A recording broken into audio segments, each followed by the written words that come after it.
Audio Jungle.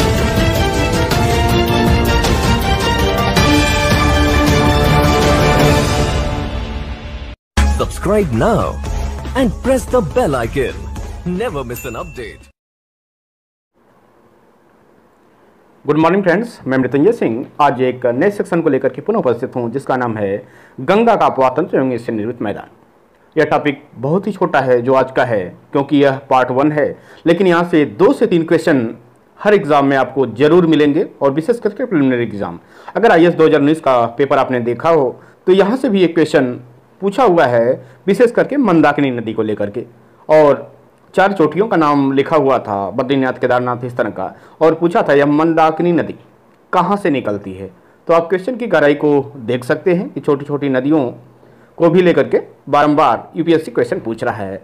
और अगर आप हायर एजुकेशन में जाइए या पीजीटी या अन्य स्टेट पीएससी एग्जाम में जाइए तो पंच प्रयागों को लेकर के बारंबार क्वेश्चन पूछा जा रहा है। उसके नॉर्थ से लेकर के साउथ के क्रम को पहला क्वेश्चन पूछा जाता है। दूसरा यह पूछा जाता है कि टिहरी बांध किस नदी पर अवस्थित है।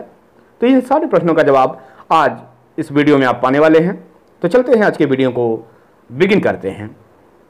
अब सबसे पहले आपको देखना क्या है इस पूरे के पूरे सेक्शन में, वह देखिए पंचप्रयागों में। चलिए सबसे पहले देखिए सतोपत ग्लेशियर। कुछ ग्लेशियर आपके लिए नए होंगे लेकिन जानना आपके लिए अनिवार्य है अगर एग्जाम में क्वालिफाई होना है। तो देखिए सतोपत ग्लेशियर है और उसी के पास एक चोटी है और चोटी का नाम क्या है, बद्रीनाथ। और अगर पूर्व का वीडियो याद हो तो हमने बताया था कि बद्रीनाथ जो है मिलाम ग्लेशियर के पास अवस्थित है। याद है, बद्रीनाथ की दुल्हनिया मिल गई जो मैंने आपको कोड दिया था, तो बद्रीनाथ है। और इस बद्रीनाथ के समीप ही देख रहे होंगे माना दर्रा भी है आसपास, ये माना नीतीली पुल एक आपको बता चुका हूँ। और दूसरा जो दर्रा है यहाँ देखिए नीति पास, 2 दर्रे दिख रहे हैं, पहला मानाला और दूसरा नीति पास, दोनों उत्तराखंड में अवस्थित हैं। तो बद्रीनाथ के समीप से ही एक नदी निकलती है बद्रीनाथ के समीप से, और उस नदी का नाम है विष्णु गंगा। आप देखिए यहाँ विष्णु गंगा पहली नदी देखी। और दूसरी नदी है जो नीति दर्रा के समीप है, यह देखिए धौली गंगा दिख रहा है। तो विष्णु गंगा और धौली गंगा के मिलने के बाद जिस प्रयाग का निर्माण होता है उसे विष्णु प्रयाग कहते हैं। और चर्चित नाम में जोशीमठ आपने नाम सुना ही होगा। तो क्या हो रहा है, विष्णु गंगा और धौली गंगा के मिलने से जिस प्रयाग का निर्माण हो रहा है उसे विष्णु प्रयाग कहते हैं। इसके पहले कि इस एक चेक्शन को लूँ, उन पंच प्रयाग में सारे प्रयागों का नाम से आपको फेमिलियर करा देता हूँ। पहला विष्णु प्रयाग, दूसरा देखिए कर्ण प्रयाग है, तीसरा है रुद्र प्रयाग और चौथा है देव प्रयाग। ठीक है, आगे चलिए। अब हमने सबसे पहले क्या बताया आपको, विष्णु प्रयाग क्या बताया था, ये कोड याद रखिएगा, धोवी। इस नाम से सारे लोग परिचित होंगे, धोवी। ठीक, धो से क्या हो गया, धौली गंगा। ठीक है, और वी से विष्णु गंगा। ठीक है, क्या है, धो से धौली गंगा और वी से विष्णु गंगा। तो धोबी जहां भी याद रखिए विष्णु प्रयाग याद कर लीजिएगा। धोबी, धौली गंगा और विष्णु गंगा के मिलने से ही विष्णु प्रयाग का निर्माण होता है। अब एक चीज़ और आपको दिखा देता हूं यहाँ जो आसान है आपके लिए याद करना। आपने महेंद्र सिंह धोनी का नाम तो सुना ही होगा, किसका, महेंद्र सिंह धोनी का। तो ध्यान रखिएगा, भूल जाएं कि अब धौली गंगा मानाला दर्रे के पास है या नीति, तो वहाँ भी धोनी कोड याद रखिए, महेंद्र सिंह धोनी। धो से धौली गंगा और नी से नीति पास, तो ये कोड की समस्या आपको दूर हो गई कि महेंद्र सिंह धोनी को याद कर लीजिए। धौ से धौली गंगा, न से नीति पास, यानी कि धौली गंगा नीति पास दर्रे के समीप से उद्गमित होती है। इससे ज़्यादा यहाँ नहीं जानना है। तो पहला प्रयाग हो गया। दूसरा प्रयाग देखिए नंद प्रयाग है, आपके सामने दिख रहा है नंद प्रयाग। और नंद प्रयाग में कौन सी नदी मिल रही है, ये देखिए नंदाकिनी नदी है। सेकंड नदी कौन सी महत्वपूर्ण है, नंदाकिनी नदी। एक छोटा सा क्वेश्चन और आपको बता दे रहा हूँ कि यहाँ तक तो विष्णु गंगा थी और धौली गंगा, इन दोनों के मिलने के बाद विष्णु प्रयाग का निर्माण हो गया। इसके बाद विष्णु प्रयाग के बाद जो नदी है वह विष्णु गंगा न होकर के यहाँ से अलकनंदा है। आगे जितनी भी नदियाँ मिलेंगी सारी की सारी अलकनंदा नदी में मिलेंगी, इसलिए उसे याद करने की आपको जरूरत नहीं है। तो अब मैं पूछूं नंदाकिनी किस में मिल रही है, तो आपका जवाब अलकनंदा। पूछूं पिंडार किस में मिल रही है, तो अलकनंदा। और पूछूं मंदाकिनी किस में मिल रही है, तो अलकनंदा, और पूछूं भागीरथी किस में मिल रही है तो भी अलकनंदा, तो अलकनंदा तो कॉमन हो गया। तो नंदाकिनी जहां मिलती है वह नंदप्रयाग हो गया। अगला है पिंडर नदी, पिंडर नदी देख रहे हैं ना, तो पिंडर नदी जहां अलकनंदा से मिल रही है उसे कर्णप्रयाग कहते हैं। और अगर भूल जाइए तो क्या करना है, कपि, अभी रामायण महाभारत देखे होंगे ना, तो हनुमान जी को भी कहा जाता है कपि हैं, एक प्रकार के बंदर हैं, ठीक है। तो क से कर्णप्रयाग, अब प से पिंडर, कपि हो गया ना। अब हनुमान जी बंदर थे तो भूलेंगे नहीं ना, तो कर्णप्रयाग और पिंडर नदी से, पिंडर नदी के मिलने से कर्णप्रयाग का निर्माण होता है, क्योंकि बता दिया ये सारी नदियां अब अलकनंदा में ही मिलेंगी। अब आगे चलिए, जो अगला प्रयाग है रुद्रप्रयाग। अब यही क्वेश्चन है जहां से आईएएस 2019 में पीटी में क्वेश्चन पूछा था कि मंदाकिनी नदी निम्न में से किसके समीप से निकलती है, और वह जवाब था केदारनाथ। अब देखिए कैसे याद हो कि मंदाकिनी जहां अलकनंदा से मिलती है उसे रुद्रप्रयाग कहते हैं। तो देखिए सामान्य प्रवृत्ति है ना, जो मंद मंद कार्य करता है, ये देखिए मंद है ना, जो मंद मंद कार्य करता है उसे, उस पर सारे इंसान क्या होते हैं, रुद्र हो जाते हैं, क्रोधित हो जाते हैं कि कोई काम ढंग से नहीं कर सकता। तो मंद मंद कार्य करने वाले पर सभी लोग क्या हो जाते हैं, रुद्र हो जाते हैं, क्रोधित हो जाते हैं। तो यह रुद्रप्रयाग हो गया। अब आगे आ जाइए, गंगोत्री के गोमुख के समीप से ही भागीरथी नदी का उद्गम होता है, ये आपको बताओ। और यह भागीरथी नदी जहाँ अलकनंदा से मिलती है उस प्रयाग को क्या कहते हैं, देवप्रयाग कहते हैं, ठीक है। जैसे आपने देखा होगा ना कि जब कोई बहुत महत्वपूर्ण काम कर लेता है, ऐसा जैसा लगता है असंभव, तो लोग कहते हैं भागीरथ प्रयास किया, भागीरथ प्रयास किया। तो अब भागीरथ देवता के तुल्य ही हो जाएंगे। यहां तक समझ में आया। अब चलिए सारे प्रयाग को एक साथ, हमने पहला कोड दिया था धोबी, अर्थात धौली गंगा और विष्णु गंगा के मिलने के बाद ही विष्णु प्रयाग का निर्माण होता है, धोबी से अर्थात। दूसरा, चूंकि अलकनंदा से ही मिलने वाली नंदाकिनी, तो यहाँ भी नंद और यहाँ भी नंद, तो नंद प्रयाग याद नहीं करना है। और तीसरा जहाँ मैंने कर्ण प्रयाग बताया था, यहाँ बताया था आपका कोड कपि, अर्थात हनुमान जी एक कपि थे। क से कर्ण प्रयाग, प से पिंडर नदी।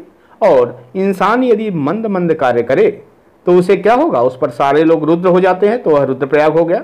और अगला, किसी इंसान ने भगीरथ प्रयास किया तो वह देवता के तुल्य हो जाता है। और भागीरथी नदी अलकनंदा में देवप्रयाग के समीप मिलती है। और इसी के बाद यह जो अलकनंदा है देवप्रयाग के बाद गंगा नदी के नाम से जानी जाती है। और यही गंगा नदी हरिद्वार के समीप मैदानी प्रदेश में प्रवेश करती है। यहाँ से बारंबार क्वेश्चन आ चुके हैं। एक दो क्वेश्चन और हैं जो बारंबार यहाँ से पूछे जाते हैं। टिहरी बांध को लेकर के आपने पेपर अगर प्रीवियस ईयर सॉल्व किया हो तो पूछा जाता है टिहरी बांध किस नदी पर है। तो देखिए ये टिहरी बांध, एक तरफ भागीरथी नदी है, दूसरी तरफ भीलांगना, और कहीं कहीं भीलन गंगा नदी भी नाम मिलेगा। तो भीलांगना या भीलन गंगा, इन दोनों का जहाँ संगम है वहीं टिहरी बांध है। और कुछ एग्जाम में मैंने देखा इन दोनों नदियों का नाम न देकर के किसी एक नदी का नाम दिया है। तो ध्यान रखिएगा, जब एक नदी का नाम आए तो भागीरथी नदी देना है, और दो नदियों का संगम पूछे तो भागीरथी और भीलंगना दोनों नदियों को देना है। अब कैसे है, अगर भूल जाइए तो याद रखिए, हर घर में भाभी होती है ना, भाभी। चलिए, तो भा से भागीरथी और भी से भीलंगना, ठीक है। भाभी को टिहरी बांध ले जाइए, घुमा दीजिए, आपको याद हो जाएगा टिहरी बांध। आज के बाद आप नहीं भूलेंगे। अब इसके आगे हम चलते हैं, देखते हैं कि आगे इस प्रयाग में क्या क्या हमें देखना है। अब इन पंच प्रयाग को लेकर के बारंबार आप यूजीसी नेट देखिए या अन्य देखिए, उन सारे के सारे जिस प्रयाग को भी चार्ट में दिखाया है उसे आपको दिखाने का पुनः प्रयास करता हूं कि ताकि सब कुछ आसानी से याद हो जाए। विष्णु प्रयाग ये देखिए, दो भी कोड दिया था, विष्णु गंगा और धौली गंगा, ठीक। और कुछ किताबों में ध्यान रखिएगा, ये विष्णु गंगा न देकर यहाँ भी अलकनंदा लिख देगा, तो भी आपको धोबी कोड ही रखना है, धौली गंगा और विष्णु प्रयाग, ठीक है। अब देखिए आगे जितनी नदियां हैं विष्णु गंगा के बाद सारी की सारी अलकनंदा नदी, पहले भी बता चुका हूं। तो यह नदी आपको याद ही नहीं करना है, अब याद करना है। न से नंद और नंद प्रयाग हो गया, अलकनंदा नंदाकिनी से मिलने से। और कपि वाला कोड बताया ही था, कर्ण प्रयाग, और मंद मंद कार्य करने से रुद्र हो जाएगा। और भागीरथी जहां मिल जाएंगे वह देवप्रयाग हो जाएगा। अब इसके आगे चलिए, अब गंगा नदी के अपवाह क्षेत्र को देखना है तो हमें इसे आगे लेके कैसे चलना है उसे देखिए। इसकी आज केवल सामान्य रूपरेखा आपको बताने का प्रयास करूंगा ताकि इसका विस्तृत विवरण कल हम दे सकें। लेकिन अगर आप आज का वीडियो नहीं देखे तो आगे आपको प्रॉब्लम होने वाली है, उसे कोई रोक नहीं सकता। तो एक सामान्य वर्गीकरण देख लीजिए, क्योंकि सर्वाधिक जनसंख्या वाला भारत में यह क्षेत्र है गंगा का मैदानी क्षेत्र, तो उसकी कुछ सामान्य विशेषता होंगी। और कौन कौन सी महत्वपूर्ण सहायक नदियाँ हैं यह भी आज आप देखने वाले हैं, इसके सामान्य परिचय को। चलिए तो दिखाते हैं आपको। यह हुआ गंगा नदी का अपवाह क्षेत्र। अभी तक हमने क्या बताया, गंगोत्री ग्लेशियर से दिखा दिया था कि कौन सी नदी निकलती है, भागीरथी नदी निकलती है, और भागीरथी और अलकनंदा जहाँ मिलती है यहीं देवप्रयाग आपको बताया था, और यह भी बताया था कि यही गंगा नदी हरिद्वार के समीप मैदानी भागों में प्रवेश करती है। तो जहाँ मैदानी भाग में प्रवेश करेगी वहीं तो गंगा के मैदान का निर्माण होगा। और गंगा के बारे में एक सामान्य विश्लेषण जानिए, यह 5 राज्यों से होकर के प्रवाहित होती है भारत में। अभी एनडीए सरकार के द्वारा नमामि गंगे प्रोग्राम को भी ज़्यादा महत्व दिया गया था, गोकुल ग्राम की कॉन्सेप्ट को भी दिया गया था। तो यह नदी वैसे भी आपके लिए धार्मिक कारण से या अन्य कारणों से महत्वपूर्ण हो जाती है।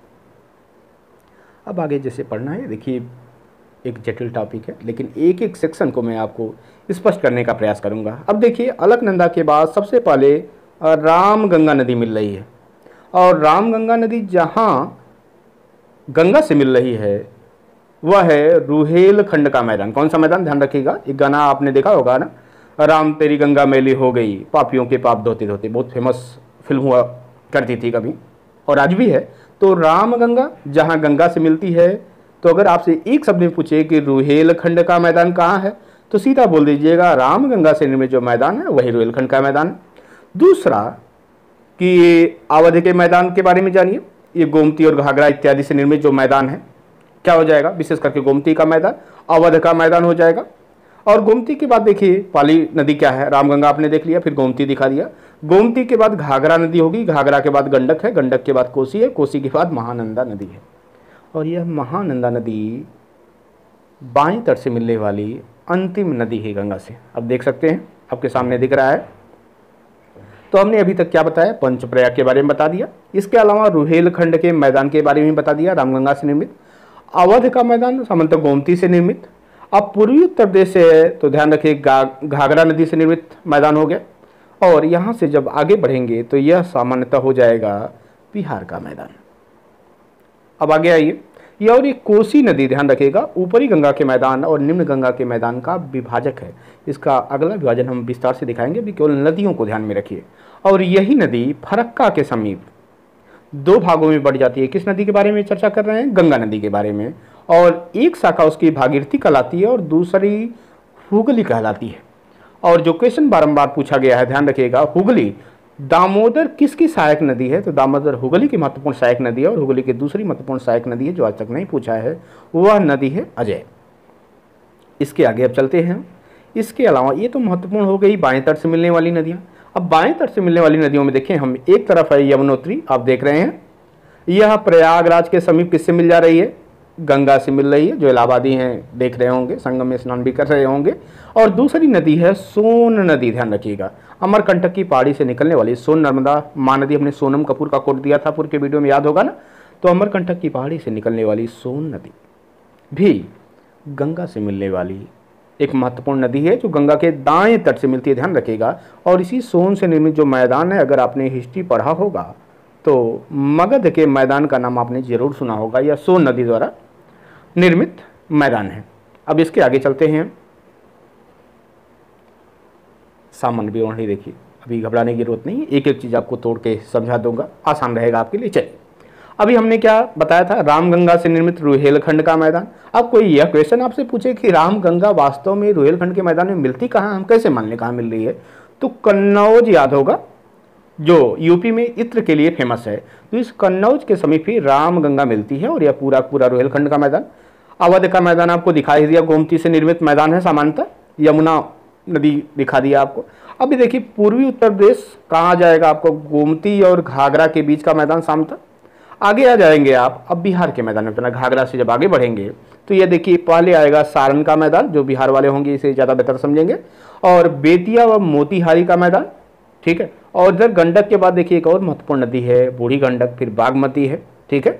साउथ की फिल्मों के शौकीन हो तो वहाँ हॉरर फिल्मों में बागमती की चर्चा अक्सर की जाती है, ठीक है। अब आ जाइए पूर्णिया का मैदान, बेतिया मोतिहारी के मैदान के बाद पूर्णिया का मैदान मिलेगा, फिर कोसी से निर्मित मिथिला का मैदान, ठीक है। और यही कोसी नदी है जो बाढ़ के लिए बिहार में कुख्यात है, और कोसी नदी मध्य गंगा के मैदान को निम्न गंगा के मैदान से अलग करती है। अब आ जाइए, हमने क्या बताया था अभी, सोन नदी से निर्मित मगध का मैदान, अब महानंदा नदी, ये लास्ट नदी अभी कुछ देर पहले बताया हूँ आपके महानंदा के बारे में, और 2017 इसका क्वेश्चन वगैरह आपको तो पूछा था महानंदा और तीस्ता नदी का उद्गम स्रोत एक ही है, इस प्रकार का लिख के क्वेश्चन आया था, जो गलत है, दोनों का स्रोत अलग है, ध्यान रखिए। अब महानंदा नदी गंगा के बाएं तट पर पश्चिम बंगाल के मैदान से होते हुए गंगा में आकर मिलने वाली अंतिम महत्वपूर्ण सहायक नदी है। अब आ जाइए इसके आगे हम देख लेते हैं। यहाँ तक आपको दिखा दिया था अवध का मैदान या पूर्वी उत्तर प्रदेश का मैदान। बिहार में देखिए, फिर से नाम वो याद करा दे रहा हूँ आपको। पहला है सारण का मैदान, दूसरा है बेतिया व मोतिहारी का मैदान, और तीसरा है पूर्णिया का मैदान, और चौथा है मिथिला का मैदान। ठीक है, उसके बाद हम निम्न गंगा के मैदान में प्रवेश कर जाएंगे। और यह रहा आज का सामान्य वर्गीकरण। अब इन मैदान के बारे में, जो गंगा के मैदानी प्रदेश के बारे में बताया, इसका विस्तृत वर्णन मैं कल के वीडियो में दूंगा। और वीडियो अगर पसंद आता है तो इसे लाइक, शेयर और सब्सक्राइब जरूर करें। मिलते हैं एक छोटे से ब्रेक के बाद।